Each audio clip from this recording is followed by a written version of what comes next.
What's up, guys? Good evening. Welcome back to another Meathead Minute. Tonight we're going to talk about exercise selection and specifically what exercises belong in pretty much any training program.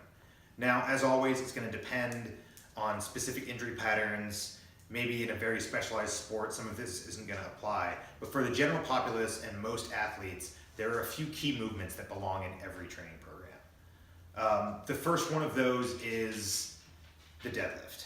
I love deadlifts, but this isn't just because I think they're fun and because I'm good at them.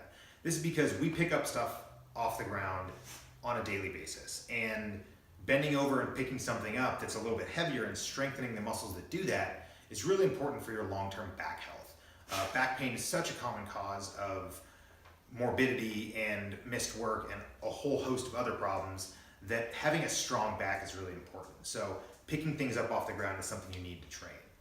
The second thing is going to be some sort of upper body pulling movement as well. This should be the cornerstone of your upper body training regardless of what you're doing, because we spend so much time in a forward position, hunched over a computer, a phone, etc., that the muscles of our upper back will often get weak and tight.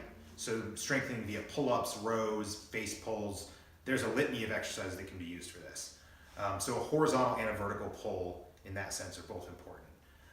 Next is going to be some sort of direct glute strengthening exercise. For some people that's going to be squats, some people that's going to be hip thrusts. It's just going to depend on what your specific goals and specific injury patterns, sport, whatever are.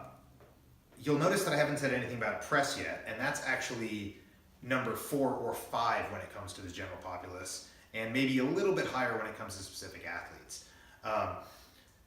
The presses that you need to do are going to differ depending on what your goals are. If you're a general exerciser, you don't need to be doing heavy barbell overhead presses.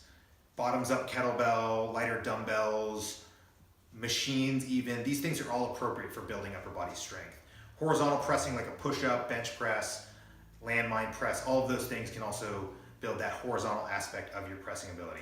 Push-ups are a very underrated exercise even for really strong people. They can be loaded in a variety of different ways and give you a lot of benefit. The last 2 things that are important for every athlete are both somewhat cardiovascular. Loaded carries, this is something we do everything from bringing the groceries in to picking up and carrying furniture, carrying your children, whatever. You have to be strong and stable in carrying things. It's going to strengthen your core, upper back, grip, and many other muscle groups within your body. Loaded carries are one of the best things you can do for overall health. This last thing is something that a lot of strength athletes aren't going to like. It's something I don't particularly like to do, but it's absolutely necessary, and that's cardiovascular training, specifically steady state cardiovascular training. There's plenty of data to support that this is arguably the best way to protect your heart and your cardiovascular system in the long term. I know we don't like that.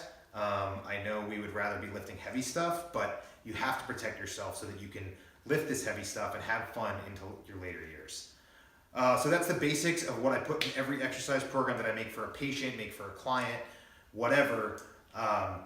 Some sort of deadlift or picking something up off the ground, upper back work, glute work, some sort of press, loaded carries, steady state cardio. Once again, these are all going to vary based on your goals and based on what your specific injury patterns are, and you're going to tailor these individually to you. But those are the things that I believe should be in every single strength training program. Fight me in the comments. All right, guys. I'll see you on the next one.